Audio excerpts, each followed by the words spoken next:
kai yau ko irin ka zaka je ka nemi kuɗi sai ka zo kana zaka mutu ka shirye ka gani mun sace yanzu ko ka sace mota tare da ku wallahi ko ka samu kaga zamu yi yankan rago zamu ba yankan rago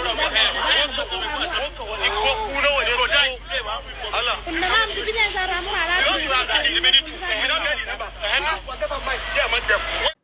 tole nagaa fi araarri ayyaanni waaqayyoo isiniif haa baay'atu.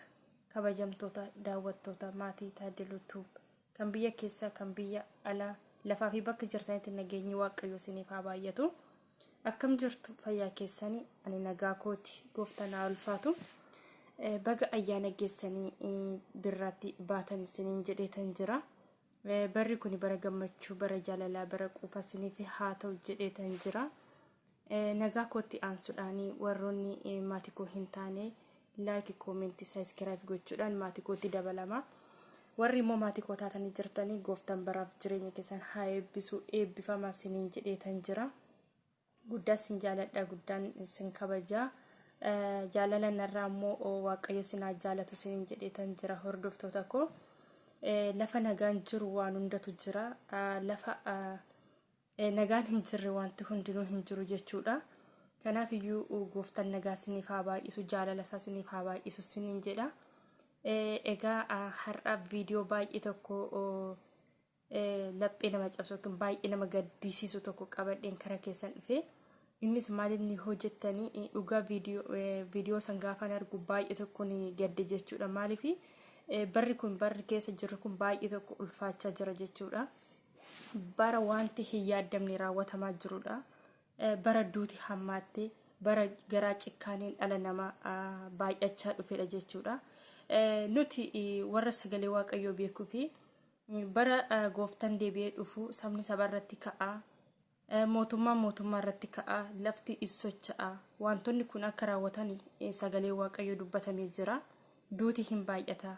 Hongeen illee biyyatti hin dhufa akkuma jedhame dubbatamee jira jechuudha. Haa ta'u malee kun yooduma beeknu gaafa wanta akkanaa dhagahamu tokko baay'ee tokko nama rifachiisa jechuudha. Yeroo darbee akkuma beekamu daa'ima omaa hin beekne daa'ima nyaata naa kenni jechuuti hin beekne akkasitti daa'imti lama guyyaa tokkotti dhabamtee jirti. Dabalataan biyyoota garaagaraa irraa daa'imti ganaa ol guddatanii biyyaaf abdii ta'u kan jedhani du'a tasaatiin dhabamaatii jiru. Gannamuun dhiiga baay'ee tokko baay'atee jira jechuudha. Namni maal fakkas akka garaa walitti jabaatu waan hin beeku dhugaa baay'ee tokko nama gaddisiisa jechuudha. Amma immoo har'a kan baay'ee tokko natti dhagahame artistii Oromoo beekamaan tokko haadha manaasaa ajjeese yeroo jedhamu baay'ee tokko in ulfaata jechuudha dhugaa. Sababii isaa sababii jaalala yookiin inaaffarraan kan ka'edha jedhama. Namni tokko bakka jaalalli in ulfaata. Jaalalli in ulfaata inni beekama. Jaalalli baay'ee tokko nama hin miidha. Hedduu tokko miidha namarraan gahaa jechuudha. Haa ta'u malee hanga kana akkamitti garaa jabaatanii haadha manaa haadha ilmoosaa akkamitti akka inni garaa jabaatee lubbuu baase ani hin beekani baay'ee tokko ulfaata jechuudha. Artistii Tuujubaa Shurrubbee kan jedhamu jechuudha. Haadha manaasaa Jarman keessatti lubbuu baasee jira. Wishiidhaaf waaqayyo jannata haa kennu jenna. Isaaf immoo dhugaa waaqayyo abbaa firdeeti waaqayyo haa faradu. Namni foonii namatti faraduuti hin danda'u jechuudha. Ofiif isaatiifuu dadhabaadha ofiif isaatiifiyyuu wallaaladha waan ta'eef namatti faradis itti faradamaa jedha dubbiin sagalee waaqayyo. Sila kanaatiifiyyuu nuti namatti faraduuti hin dandeenyu waaqayyo abbaa firdii samiirra jiranii farada waan ta'eef jechuudha. Garuu maaliif garaa akkasitti walitti jabaannu ani hin beeku dhugaa. Baay'ee tokko nama gaddisiisa jechuudha. Maaliif barri keenya akka akkas ta'e ani hin beeku dhugaa. Maqaa Yesuusin barri nagaan nuuf haa dhufu dhugaa baay'ee tokkoon gaddee hunduma keessatti waaqayyo beekadha jechuudha. Haadha ilmoosaa sun yeroo haadha malee guddattu maaltu itti dhagahama. Daa'imti xixiqqoon sun kan akkasitti guyyaa tokkotti nama lama ta'anii dhabamanii haati fi abbaa isaanii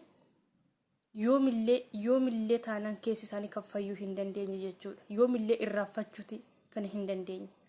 Osoo tokkollee dhabame tokkotti boqatu guyyaa tokkotti nama lama dhabame baay'ee nama dhukkubsaa. Baay'ee tokko namatti ulfaata jechuudha. Kiristoos biyya keenyaaf nagaa haa buusu hundaaf iyyuu isa dhaabbaan nagaa homaa jechuuti hin dandeenyu jechuudha. Nuti nama foonii dadhabaadha. nama daqiiqa tokko dabalachuuti hin dandeenye nuti jechuudha. Waaqayyo biyya keenya faraara haa buusu jenna. Dhugaa edda viidiyoo kana arge baay'ee tokko keessi koo nagadde jechuudha. Maaliif gara jabinni amma kana haadha ilmoo ofii yeroo akkasitti lubbuu baasanii ani hin beekan. Dhugaa baay'ee tokko namatti ulfaata jechuudha. Maatii isheetiif waaqayyo jajjabina haa kennu. Isheedhaaf illee jannata haalaatu jenna.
Dhugaa waaqayyo hundaaf nu haa yaadatu isiniin jedha hordoftoota koo.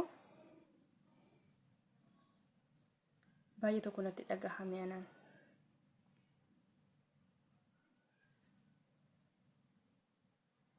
Hundaaf waaqayyo nagaa haa buusu. Yeroo amma du'a tasaatu baay'achaa jira. Yeroo amma du'a tasaatu baay'achaa jira. Hundaaf waaqayyo nu haa yaadatu jenna. Isa bichaadha kan furmaata qabu. Waaqayyo araara isaa fi ayyaana isaatiin nu haa yaadatu siin jedha. Mee viidiyoo kana ilaallee walitti deebina.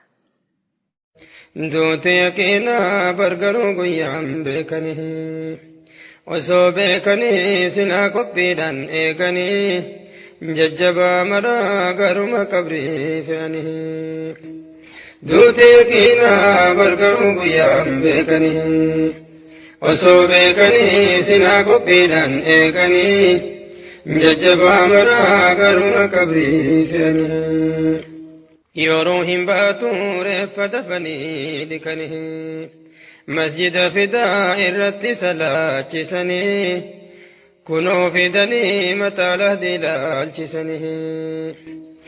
Yeroo hin baatu reeffa dafanii dhikanii masjida fidaa irratti salaachisanii kunoo fidanii mataa lahdii ilaalchisanii. Qabriin kennaan dafanii lahdii cufanii. Tole hordoftoota koo viidiyichi kana fakkaata. Viidiyoo biraatiin hanga walitti deebinutti nagaan naaf tura. Viidiyoo kana share, like, comment gochuuti hin dagatina. Wal bukkee haa dhaabbannu walaa jajjabeessinu. Guyyaa biyya lafa kanarraa dhabamanii hin beekanii. Namni nan jiraadha jedhamanii guyyaa boqotu hin beekamu waan ta'eef waaqayyo inni jireenya namaaf kennuu danda'u waan hunda gochuu danda'u nu haa yaadatu isiniin jedha. Baay'ee sin jaaladha, baay'ee sin kabaja. Waan hanga kana nafaana turtaniif gooftaan baraaf jireenya keessan haa eebbisu, eebbifamaan isiniin jedha. Warroonni immoo maatii koo hin taane like, commentii, subscribe gochuu hin dagatina. Warroonni immoo maatii koo taatan hanga yoona si duukaa jarra jabaadhu naan jettanii dogoggora koo irratti waan ta'u hundarratti na bukkee dhaabbattanii gooftaan baraaf jireenya keessan haa eebbisuuti. Eebbifamaan isiniin jedha. Viidiyoo biraatiin hanga walitti deebinutti nagaan naa tura.